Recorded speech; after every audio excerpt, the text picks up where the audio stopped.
We're a gallery shop, we're a school of craft, and we're also a non-official industry association for the craft sector island-wide. And what do we do with the craft sector island-wide? It's to promote them, it's to help them further their education and knowledge of their business practices, and you know, make Cape Breton craft must-have goods that everybody in Cape Breton should have in their house, and everybody worldwide as well.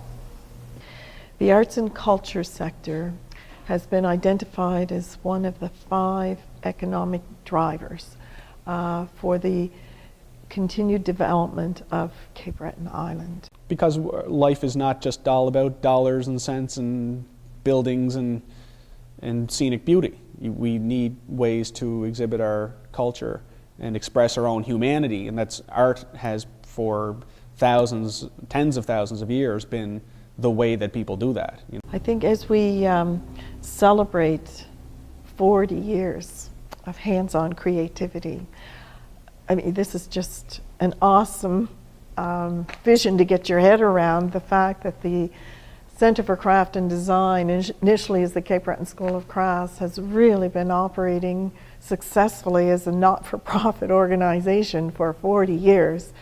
That's a tremendous accomplishment and credit to the volunteer board of directors, all of our volunteers, our artists, and our staff. It's a phenomenal accomplishment.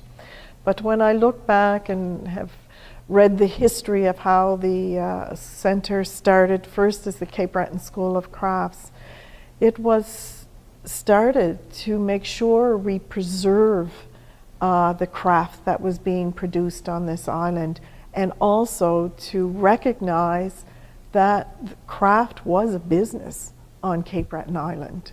And that was the whole basis for the foundation of the Cape Breton School of Crafts.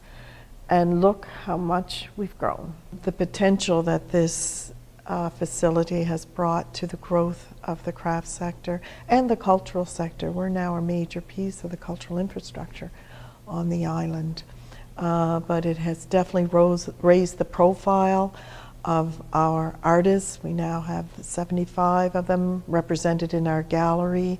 Their work is now available for sale 12 months a year, as opposed to the 3 or 4 months when their studios might have been open.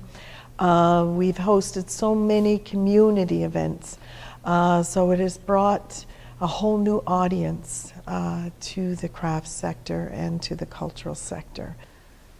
The role of the Centre for Craft Design is critical because it's that piece of the cultural puzzle which provides the support for so much of that creativity and in the visual sector.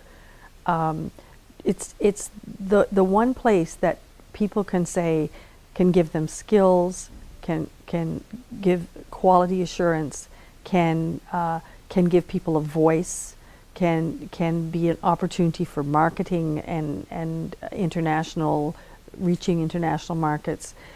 There, you know, it's a pivotal piece, and we've seen it grow and develop over the years, and we've seen that we've gone from people who were just experimenting with a product in their own environment, in their own home, to marketing across the world with what they've made.